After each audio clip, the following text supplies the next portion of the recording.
You know what's crazy? I grew up in Italy in the 90s and early 2000s. And when I was going to school in first grade, I remember the first black kid I saw because, I lived in northern Italy, Milano. Not many black people there, not many other people there besides white Italians. But I remember this kid, Mustafa, from the Ivory Coast.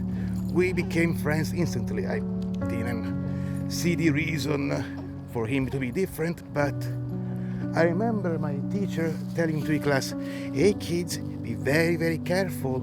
Oh, sorry, not careful, that's the wrong word. But be very aware, we're gonna have a black kid and some of us never seen one, so let's make him feel welcome. Which is absolutely fine, it's what you want to do, make sure that the kid is coming to a new world, he feels welcome. But from the very beginning, even though it was from a point of good intentions and acceptance, they created this understanding that is us and them from a very, very young age. And you can imagine kids, kids being kids, they see something different, they gotta explore it. And Mustafa and the class, we were friends, we were all together, but there was this clear understanding that I started to see growing up that there's kind of like a circle. And this circle is not really the kids' fault. It's not like because kids are cliquer or anything. It's because the system itself is built to create circles. And, human nature as well. But this was more like you are part of us, but you are different. This circle, they may appear like racial, like about the color of the skin, but I don't remember many kids being that obsessed with it, especially in Italy. There was initial, oh shit, there's a black person? Oh. But then we're like, okay, there are black people around you. Good to know. We learned something, and the integration was very, very brief. We didn't care. We were kids, man. We were just wanting to play. But there's always Sunday church, and there's always, at least in Italy, 1 hour dedicated to religion. And it's not like studies of religions, you study of one religion, the Christian religion, which if you are Italian, you are Christian, Catholic, completely fine. I wasn't. I'm a very spiritual person, I have my own views on the universe and God and all that, but I'm not a Christian.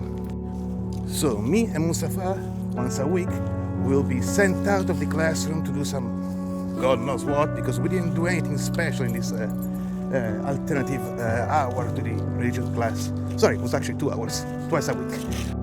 So from a very young age, we were getting separated because of our religion, our point of views over the world. And keep in mind that if we are in a school setting and you study religion, you should be studying all religions and what religion is, not another time of mass at school. And that simple act of separation created the circle, the difference of them and us and them. And the year passed, and more and more people started to come to Italy, come to my town. People from Serbia, Romania, Albania, Pakistan, Egypt, Morocco, Tunisia, Turkey, you name it. And as that happens, the circles start to increase and the reactiveness of them increases as well. I remember being forced to go to mass by other kids, by adults. I've been forced to sit in church because that's what I have to do, even though I'm not a Christian. I might have been baptized, but I'm not a Christian. I do not follow the Christian religion.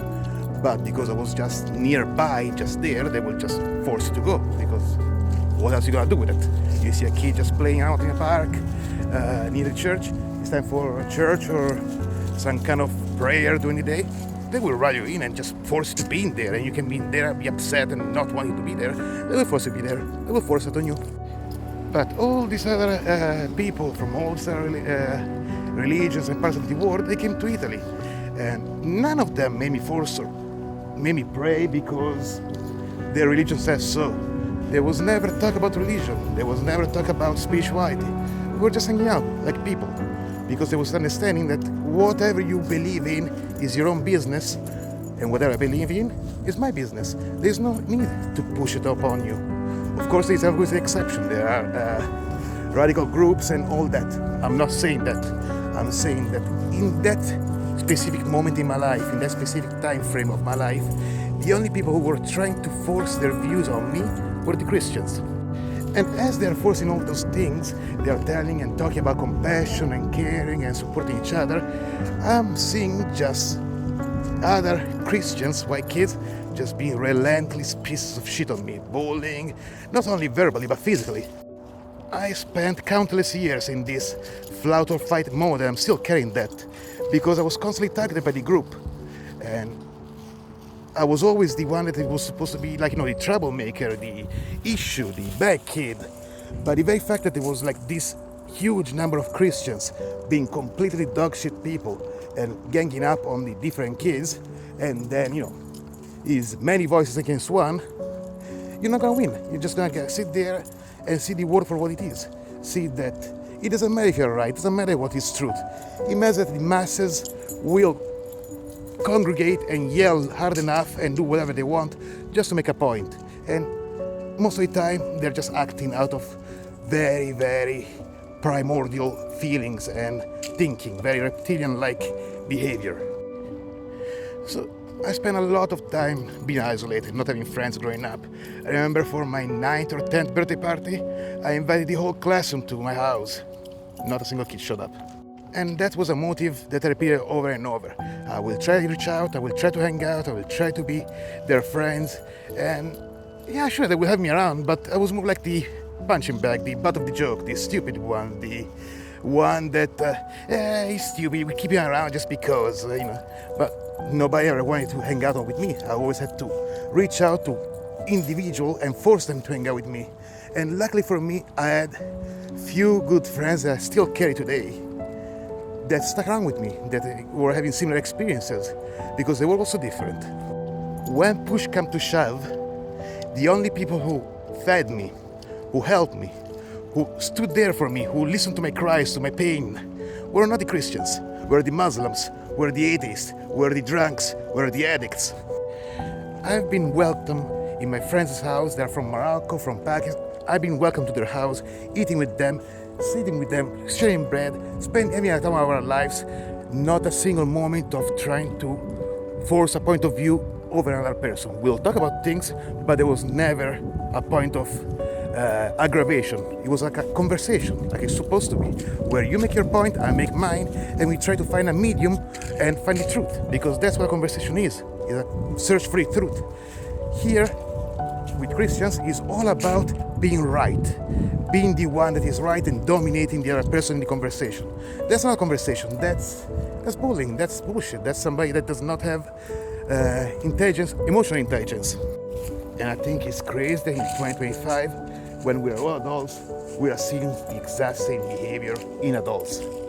I'm seeing a lot of people putting themselves together, making themselves in big numbers, and screaming loud enough, making it so, because as I experienced before in my life, you don't have to be right, you just have to have enough people screaming nonsense to make it so. There is an unnerving amount of ignorance going on in the world, and it's not the ignorance of literacy, it's willful ignorance on how to behave as a human being, or how to be a moral person. And we hide behind the stupidest reasons, because we know we're pieces of shit, we know that what we're doing is wrong, but we hide behind whatever excuses we want and have, and whenever things happen, it's always, oh, it wasn't me, I wasn't there. So I ask you, finally, please stop behaving like children and start behaving like adults. Understand that we are in the same planet, on the same boat. It does not matter what people believe in, it does not matter the point of view. It matters we can coexist and live in peace together, because it's ridiculous what we're doing. It's fucking ridiculous. We need to spread love and understanding. We need to stop with this separation with kids. Have them be, let them be. We need to restructure the education system to create children that can think for themselves, not following the Rothschild and Rockefeller method, because that's creating batteries. And we are not in a generation that are gonna accept that as a thing. It's a way of living. Stay strong, keep spreading love. Thank you for listening.